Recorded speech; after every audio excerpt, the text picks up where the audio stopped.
Bonjour Virginie Joron. Bonjour. Voilà, donc je le rappelais, vous êtes députée européenne du RN, membre du groupe Patriotes pour l'Europe, membre de la commission spéciale sur la pandémie du Covid-19 et nous allons parler avec vous, non pas de la pandémie, ce qui sera un autre sujet une autre fois, mais de Oula. l'aide au développement, puisque, évidemment, maintenant qu'on sait que Trump est capable de sabrer dans les dépenses, on s'est dit, tiens, on pourrait peut-être faire la même chose. Et j'ai un peu regardé, le directeur général de l'Agence française du développement, l'AFD, Rémi Rioux, lui clame qu'il est vraiment honteux qu'on fasse baisser les ressources de l'aide française au développement, parce que, selon lui, il ne s'agit pas d'une légère contraction. Et c'est un vrai drame parce que, je le cite, l'action de développement n'est pas un simple supplément d'âme. C'est une condition de notre prospérité, c'est une condition de notre sécurité. Elle prépare, elle complète, elle approfondit l'action diplomatique. Alors, est-ce qu'on est vraiment en train de scier la branche sur laquelle nous sommes assis ? Déjà, premièrement, je ne suis plus membre de cette commission spéciale parce qu'elle a été terminée depuis un moment, mais je reviens là-dessus parce que je me suis alors, membre pardonnez-moi, de cette juste, commission. je remercie tous ceux qui Oui. ont préparé le conducteur, puisque Non, mais c'est l'intégralité important. des trucs qui y sont est faux, donc c'est pas... Non, c'est surtout pour rebondir sur ça parce que ça va dans le sens de ce qu'on va expliquer tout à l'heure. C'est que je suis membre de la commission de bouclier démocratie. Pourquoi je le mentionne aujourd'hui ? Parce que c'est important. Parce que depuis qu'il y a eu donc ce gouvernement Trump, on voit que la boîte de Pandore a été ouverte. On a vu avec USAID effectivement des financements militants américains en France aussi et en Europe. Donc de ce fait, on a été vérifier ce qui se passait aussi au niveau français. Et on a découvert, pour moi ce n'était pas nouveau, puisque quand j'étais membre du conseil régional, on voyait qu'il y avait déjà aussi des aides au développement via des subventions régionales. Donc effectivement, c'est un système de gaspillage de l'argent des Français, puisqu'on voit que c'est souvent des projets à l'autre bout du monde, et comme on dit, d'abord les nôtres avant les autres. D'ailleurs, on s'est toujours abstenu ou on a voté contre ce type de subvention qui allait à l'autre bout du monde, parce qu'on considère que d'abord les Français avant les autres. Mais c'est intéressant d'aller plus loin dans le sujet des propos de Monsieur Rioux, qui défend évidemment son activité, son métier et surtout ses financements. Mais moi, aujourd'hui, au regard de cette boîte de Pandore qui vient d'être ouverte grâce à l'administration Trump, c'est qu'on découvre que la plupart de ces financements qui, à l'origine, comme le souligne ce monsieur, c'est pour du développement durable, aider la communauté à se développer, avec peut-être des projets sur le fond humain, mais on voit bien que là, il y a un détournement de l'argent public à des fins militantes. Et c'est plutôt ça, aujourd'hui, qui, moi, me pose problème. On le voit au niveau français, on le voit de plus en plus grâce à cette affaire USAID, où on se rend compte que Médecins du Monde, ACTED, que même la presse a perçu des financements américains. Mais aussi, moi, j'ai un autre dossier là sous les yeux qui est sorti cette semaine. C'est un nouveau rapport qui démontre que les fonds européens, je rappelle que les Français aussi participent au pot commun du budget de l'Union européenne, c'est presque 23-24 milliards d'euros pour le budget de l'Union européenne, et ces fonds, une partie de ces fonds, sont aussi utilisés par la Commission à des fins militantes. Et ça, c'est un vrai problème, parce que on voit bien que c'est à des fins militantes pour accepter le narratif de Bruxelles, pour empêcher la critique, pour empêcher notamment les politiques du wokisme à s'ingérer dans certaines politiques nationales comme en Pologne ou en Hongrie. Et donc ce rapport qui est tout récent, moi je l'ai sous les yeux, eh bien il nous démontre qu'une grosse partie des fonds sont utilisés par la Commission à des fins de promotion de son agenda politique sous couvert de défense. Et pourquoi je relie ça avec cette commission de bouclier démocratie ? Parce que je vais vous donner un exemple qui pour moi m'a choqué cette semaine, puisque j'étais en audition lundi, c'était la première, avec cette fameuse commission bouclier de la démocratie, qui est là pour lutter contre les ingérences étrangères. Et là, ça fait partie aussi du même sujet, parce on veut être indépendant, mais on se rend compte que tous ces financements, d'ailleurs, la France aussi fait finalement une espèce d'ingérence dans ces fonds qu'elle verse à l'autre bout du monde. Eh bien, c'est la même chose ici au Parlement européen, avec notamment, on fait appel à des experts, et là, c'était pour le coup, c'est lundi après-midi, au regard, vous savez, de cette annulation des élections en Roumanie. La Commission a fait appel à un think tank roumain qui s'appelle Expert Forum. Et quand on regarde le pédigré des financements de ce think tank, on se rend compte qu'il y a derrière encore des financements extérieurs. Vous avez Soros, vous avez l'ambassade des États-Unis, vous avez encore 2-3 think tanks américains. Donc, ça pose question. Et surtout, ça pose problème parce qu'on voit bien que tous ces types d'ingérence, que ça soit sous couvert d'aide humanitaire, et évidemment avec ce gaspillage effectivement de l'argent des Français pour des projets qui finalement ne les occupent pas, ne les intéressent pas, pose problème au niveau, nous, en tout cas politique, parce qu'on se rend compte que c'est plus pour promouvoir des valeurs et surtout pour protéger un agenda politique. Et ça, effectivement, pour moi, c'est un détournement de l'argent public à des fins militantes et c'est très grave. Alors, revenons un petit peu sur l'Agence française du développement. Est-ce que véritablement l'Agence française du développement a raison d'expliquer que, indépendamment du supplément d'âme, que l'AFD est un des moyens diplomatiques de la France? Est-ce qu'on peut assumer le fait que la France, en aidant des pays en voie de développement, est effectivement en train de réaliser une mission diplomatique où les fruits de cette diplomatie sont-ils moins perceptibles qu'il n'y paraît? Il faut voir à chaque projet, chaque ligne de projet. Peut-être effectivement s'il y a dans des projets qui entraînent une coopération avec la France, avec des intérêts communs, pourquoi pas? Je pense qu'effectivement, il y a deux façons de voir le développement et l'intérêt pour la France de continuer à utiliser des fonds des Français pour ce type de projet. Alors je sais qu'il y en a quelques-uns qui ont été relatés où ça pose problème au niveau, même en termes de projets comme à Gaza, j'ai vu effectivement des aides où on voit qu'ils sont pour financer à juste titre de l'accès à l'eau, mais on voit en même temps que dans les dom-toms, on ne s'occupe pas finalement de nos concitoyens et du coup on privilégie peut-être certaines relations au détriment des autres. Donc pourquoi pas, mais pas au détriment des intérêts de nos concitoyens. Donc ça peut sur le fond avoir un intérêt pour continuer à avoir des relations avec certains partenaires, mais il faut trouver un équilibre et surtout il y a aussi quand même aujourd'hui une grande problématique, c'est que le budget, nous avons plus de 3200 milliards de dettes. Il faut reprioriser le budget en mettant sur la pile de dossiers les budgets qui intéressent d'abord nos concitoyens et après, c'est toujours pareil, dans un portefeuille, il faut faire des priorités et revoir peut-être ce portefeuille à la baisse et revoir chaque ligne, savoir quel projet est utile pour la France, parce que c'est toujours cela qu'il faut regarder quand on verse de l'argent des Français, et ce qui n'est pas utile, et trouver d'autres moyens pour coopérer avec l'extérieur.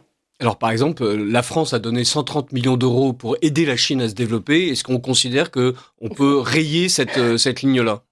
Écoutez, ça me fait rire parce qu'effectivement, est-ce que la Chine a besoin de 130 millions d'euros des Français pour se développer?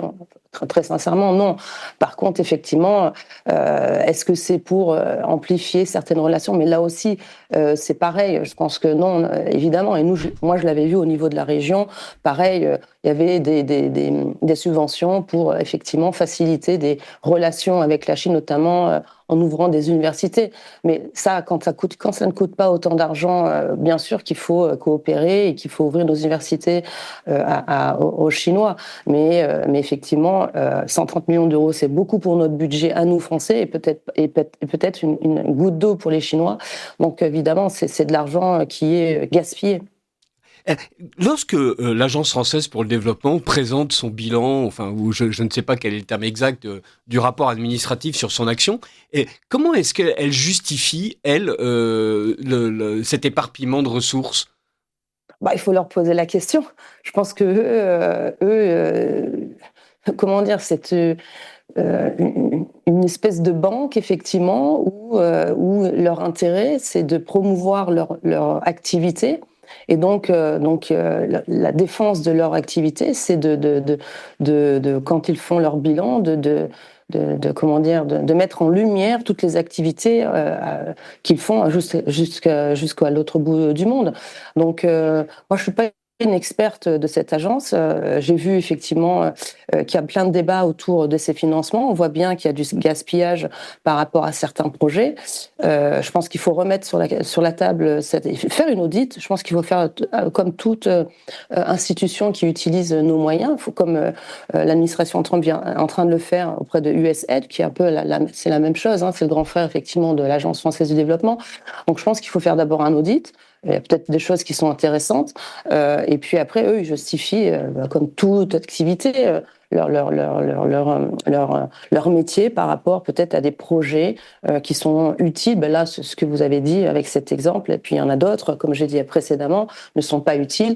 Et donc c'est aussi à notre gouvernement de prendre en main ce dossier, puisque c'est un service de l'État.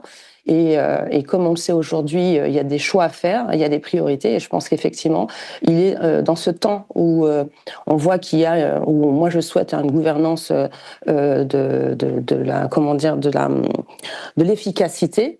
Eh bien, c'est le moment aujourd'hui de faire un peu le tri, de faire le ménage et de penser finalement à ce que cet argent soit mieux utilisé. Alors, vous le disiez très justement tout à l'heure, d'abord, on n'a pas beaucoup de sous, et ensuite, il faut qu'on vérifie que c'est efficace. On a l'impression que l'Agence française pour le développement, et d'une manière générale, l'État français, a décidé que le rayonnement de la France passait non pas par le fait de servir des intérêts français précis, diplomatiquement identifiés, financièrement rentables, avec des partenariats où on peut se dire que dans la durée, ça permet de consolider une position, d'ouvrir un marché, car après tout, on est surtout aujourd'hui dans une diplomatie économique, étant donné que la principale difficulté de la France, outre le problème de son identité, c'est l'économie, mais qu'au contraire, l'État français a décidé que ce qu'il était important de faire, c'était d'apparaître comme étant un parangon du changement climatique, le fer de lance de la condition féminine, le soutien absolu à l'égalité de genre. Et donc, c'est pour ça qu'on se retrouve avec un programme de renforcement de l'égalité de genre dans l'accès aux opportunités économiques en Albanie, 51 millions d'euros. Voilà, bon, ok.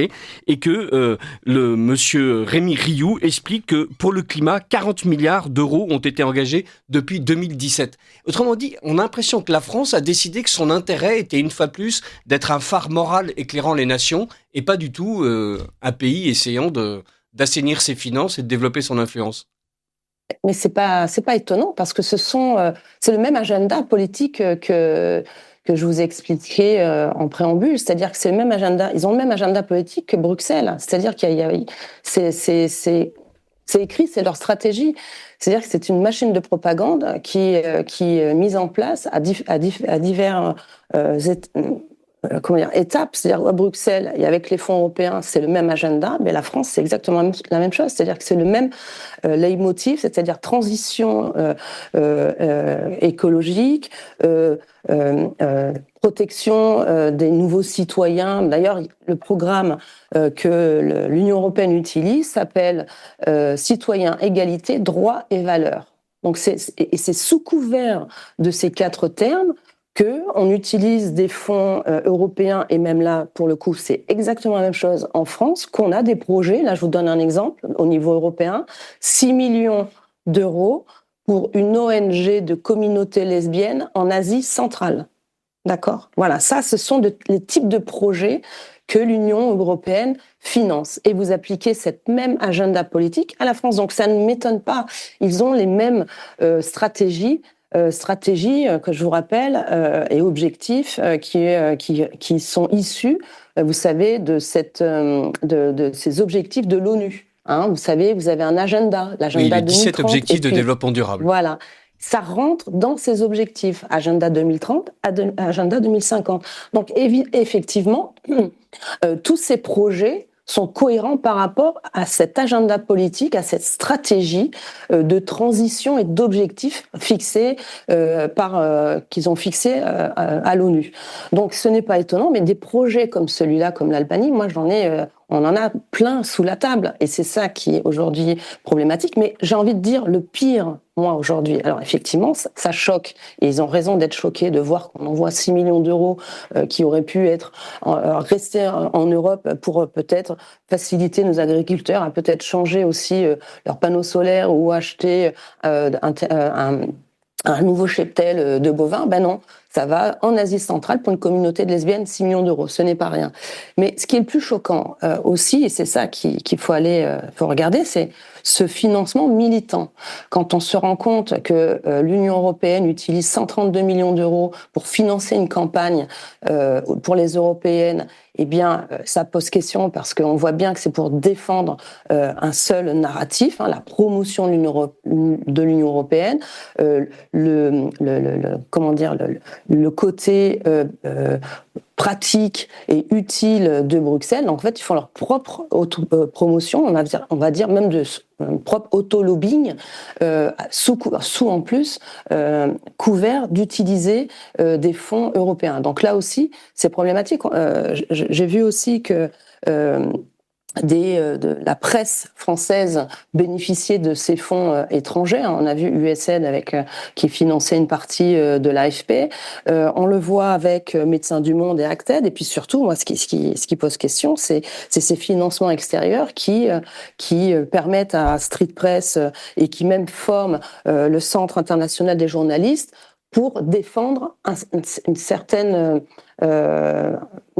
narratif, en fait, on va le dire, pour lutter contre toutes les visions patriotes, toute l'idéologie autour de la défense de nos nations. Et c'est vrai que ça, c'est plutôt pour moi le grand problème, parce que c'est une machine, on va dire, de propagande pro-UE, et aussi, là on le voit en France, qui, là pour le coup, ont des projets certes sur le papier humanitaire, mais quand on regarde de plus près, c'est plutôt des projets wokistes et une idéologie plutôt que nous on regrette, qui finalement divise plutôt les Français et même, je veux dire, les gens, où on promeut une espèce de comment dire, pas d'égalité des genres, mais en tout cas on remet en question et on divise un petit peu certaines communautés. Alors, j'aimerais revenir sur ce que vous disiez tout à l'heure sur la Roumanie, donc Roumanie où il a été décidé d'annuler les élections à cause d'une ingérence étrangère. Donc ça rentre dans le cadre de ce que votre commission est en train d'étudier, si je ne m'abuse. Il y a l'idée que les Russes ont payé une campagne de publicité sur TikTok pour faire la promotion de quelqu'un. Et donc, si je comprends bien, ce qui est reproché, c'est le fait que des personnes ayant écouté une campagne de publicité aient pu être convaincues par cette publicité. C'est ça l'ingérence. En tout cas, pour l'instant, il n'y a pas un lien direct entre ces ingérences a priori russes et comment dire et la campagne qui est dénoncée par Georgescu. Donc il y a eu lundi cette audition avec Viginum qui a fait un rapport, et donc il y avait des questions autour de ce rapport, puisque voilà, nous aussi on s'attendait à ce qui est directement écrit sur le papier qu'il y avait bien eu des ingérences russes. Or ce n'est pas le cas. Donc il n'y a pas eu le lien direct entre ingérence russe et la campagne sur TikTok de Georgescu. Par contre, ce qu'on a découvert, et c'est les autorités roumaines qui ont découvert, que cette campagne, effectivement, il y a eu une campagne avec des influenceurs, 130 influenceurs qui ont été rémunérés autour d'une campagne pour le Parti national libéral, qui n'était pas donc le parti de ce monsieur Georgescu. Et donc, il y a eu un détournement de cette première campagne par des hashtags, et du coup, il y a eu effectivement celui qui en a bénéficié le plus, c'est ce fameux Georgescu. Mais ce qui est intéressant de voir dans ce dossier, c'est que le lien direct avec une ingérence russe n'est pas fait, et encore plus le lien direct entre potentiellement une ingérence extérieure n'est pas fait au regard, comme vous l'avez bien dit, entre des images, des vidéos, des messages sur TikTok et le bulletin de vote. Donc ça pose question, parce que on est tous des juristes, on aimerait bien avoir la preuve tangible entre un message et un bulletin de vote, ce qui n'est pas le cas. Donc effectivement, on est d'accord, c'est même impossible. Parce que là, c'est impossible, je suis d'accord. Ce que je voulais établir, c'est qu'on parle d'ingérence. Il ne s'agit pas de soldats qui se sont mis derrière les gens pour les forcer à voter. Il ne s'agit pas de bulletins de vote on n'a pas bourré les urnes. Il n'y a pas eu, à un moment donné, quelque chose d'absolument contraire à un processus démocratique normal. Non, à un moment donné, quelqu'un a payé des messages sur un réseau social pour convaincre des gens. Donc, et on a l'impression que le fait que cette campagne de publicité n'ait pas été financée par les Roumains signifie que les Russes ont mystérieusement zombifié le cerveau des Roumains. Mais c'est comme si on me disait que n'importe quelle ONG française financée par la Fondation Soros ou n'importe quelle ONG française financée par des fonds européens, si elle prend position dans le débat public, ça veut dire qu'elle est en train d'influencer et qu'il y a une ingérence. On est en train d'expliquer que si quelqu'un se laisse convaincre par un argument, comme il s'est laissé convaincre par la mauvaise personne, forcément c'est une ingérence. Si je me laisse convaincre par Soros, je suis quelqu'un d'intelligent. Si je me laisse convaincre par quelqu'un qui n'est pas Soros, je suis manipulé.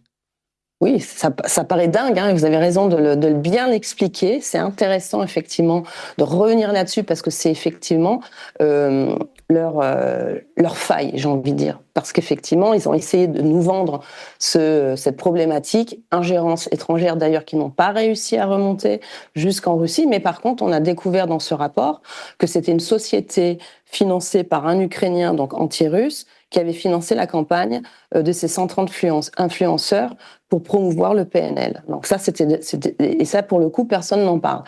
Et effectivement, sur le fond, vous avez raison de le souligner, quand c'est une influence sorosienne, j'ai envie de dire, il n'y a aucun problème, mais soi-disant une autre ingérence chinoise, où là, pour le coup, ils ont essayé de nous faire passer que c'était une ingérence russe, là, ce n'est pas bien. Pourquoi pas, j'ai envie de dire. Mais moi, ce qui m'interroge le plus, et c'est pour cela que je suis dans cette commission et je vais suivre ce dossier, parce que, en fait, ils ont peur de ces élections. En fait, ils ont peur de la voix du peuple et ils utilisent finalement quelque chose qui est incroyable. Des influenceurs sur TikTok, vous vous rendez compte, avec du recul, ils utilisent des influenceurs sur TikTok pour annuler des élections. Là, l'étape qu'ils ont franchie est grave. C'est-à-dire que jusqu'à présent, ils ont fait des pressions, on l'a toujours vu, contre certains partis, en les dénigrant, faisant des campagnes contre les partis qui ne leur plaisaient pas. Des procès, certains, je vous rappelle, Monsieur Fico, ils ont essayé de l'assassiner, Trump aussi. Vous avez des procès pour tout et pour rien contre certains candidats, on ferme des comptes en banque. Donc vous avez déjà, ils ont essayé pas mal de choses pour éliminer des candidats. Ça fonctionne plus, on le voit bien, il y a cette vague patriote qui est là depuis des années en Europe et puis encore maintenant de nouveau aux États-Unis. Donc il y a une perte pour eux de sièges, il y a une perte pour eux de pouvoir, et ça aujourd'hui ne l'acceptent plus. Et donc la Roumanie, c'était un petit peu la goutte qui a fait déborder le vase, et donc leur seule réaction, ça a été de l'annuler, et aujourd'hui encore ça pose problème parce qu'ils ne veulent pas que ce nouveau candidat qui a réussi à sortir contre toute attente, M. Georgescu, et apparemment la Roumanie refuse à ce que ce candidat se présente aux prochaines élections. Donc cet exemple de la Roumanie, je pense qu'il faut vraiment qu'on garde ça à l'esprit, parce que si on accepte ce précédent, ce qui veut dire qu'ils le referont pour les prochaines élections. D'ailleurs, Thierry Breton l'a dit, même s'il n'arrête pas de dire que c'est faux, c'est de la désinformation. Sa phrase de 1 minute 30 au sujet de l'utilisation d'un outil pour réglementer des numériques utilisés pour annuler des élections, c'est pas moi qui l'ai dite, c'est lui. Donc oui, ce sujet est important. Et quand on voit que ces think tanks qui sont rémunérés, parce que c'est Expert Forum que je vous cite, est un espèce de think tank pour monitorer les élections en Roumanie, qui sont financés par Soros, par à l'époque l'ancienne ambassade des États-Unis, puis par d'autres think tanks américains. On voit bien qu'il y a cette ingérence derrière tous ces think tanks pour promouvoir un narratif, pour défendre leurs intérêts et surtout pour lutter contre tous les partis qui ne leur conviennent pas. Et est-ce que on aurait envie de dire, est-ce qu'il faut décider d'un moratoire complet, en fait, d'une période de 60, 90 jours, 120 jours, où on met à plat l'ensemble des relais d'influence financière de l'Union européenne et de la France aussi, pour vérifier que d'abord que le personnel est réellement indépendant, que les institutions qu'il finance, les ONG qu'il finance sont réellement indépendantes, et que en fait on n'est pas en train d'assister plutôt à la mise en place d'une diplomatie parallèle au profit d'un agenda purement politique et non pas au profit des intérêts ni des Européens ni des Français. Est-ce que c'est possible d'imaginer ce moratoire ? Ça sera possible si on a d'autres présidents. Malheureusement, aujourd'hui, la majorité des présidents de ces États membres ne le souhaitent pas. C'est d'ailleurs pour ça qu'ils s'accrochent aux branches et qui sont en panique et qui essayent aujourd'hui. Leur seul moyen de rester en place, c'est de contrôler les élections. Cet audit ou ce moratoire, il sera possible quand on aura plus de Viktor Orban, j'ai envie de dire. Et aujourd'hui, il faut être patient. En France, il faudra être patient. Moi, j'attends 2027 pour qu'on puisse changer de cap et pour pouvoir effectivement remettre à plat tous ces budgets, tout ce gaspillage et faire du ménage. Parce qu'effectivement, même si aujourd'hui, notre mandat de député européen, c'est de contrôler le budget, c'est ce que nous faisons. Là, en ce moment, on est en train de vérifier tous les budgets des agences de l'Union européenne. On est en train de regarder le budget, c'est pour ça que ce rapport est sorti cette semaine, pour voir où vont nos fonds. Notre travail aujourd'hui, c'est de questionner la Commission, c'est d'amender le texte en attendant effectivement qu'on puisse être plus nombreux à la gouvernance de l'Union européenne et se faire entendre. Aujourd'hui, vous pouvez pas, ne comptez pas avec Emmanuel Macron ou Stéphane Séjourné comme commissaire pour remettre en question ces financements qui sont là que pour promouvoir leur agenda. Alors, en une minute, Virginie Joron, quels sont les principaux chantiers du groupe Patriotes pour l'Europe ? En fait, les chantiers au niveau global, c'est de continuer à défendre les intérêts, en tout cas pour nous, délégation français. Je m'explique. Notamment au regard du Mercosur. Nous avons demandé à remettre au débat le Mercosur parce que nous voulons remettre en question ces accords. Ça, c'est la priorité. Pour le budget, comme je vous l'ai dit, c'est effectivement amender le texte et contenir tous ces financements opaques. Moi, je suis dans une commission. Alors c'est pour ça, c'est difficile parce que les groupes des Patriotes a un agenda politique où, comme je l'ai dit la semaine dernière, où il y a un mois, nous étions à Madrid et donc c'était aussi pour s'entretenir sur les prochaines années sur nous aussi défendre nos intérêts européens au regard de la nouvelle administration Trump. Donc c'est pour ça que notre idée de faire plus et mieux pour l'Europe, mais ça c'est au niveau du groupe des Patriotes. Et nous, délégation française au sein de ce groupe, nous défendons l'intérêt des Français. Donc le Mercosur, le budget, et là à venir, c'est ce volet de la défense européenne où moi, dans ma commission marché intérieur avec d'autres collègues, nous allons essayer de défendre les intérêts de l'industrie française, puisque comme vous le savez, il y a cette nouvelle stratégie de marché intérieur de la défense. Et là aussi, nos intérêts seront à défendre parce que aujourd'hui, il n'y a pas du tout de coopération, même avec les députés des autres États membres. Donc un agenda, on va dire, de politique avec nos partenaires pour défendre une autre Europe qui soit plus souverainiste, j'ai envie de dire, mais qui a sens avec une défense des intérêts de chaque État membre et notamment pour nous la France avec nos intérêts comme je vous ai indiqué. Merci beaucoup Virginie Joron. Nous reviendrons avec vous sur évidemment cet agenda passionnant et sur la manière dont l'Union européenne sert ou dessert l'intérêt des Européens et des Français. Merci beaucoup.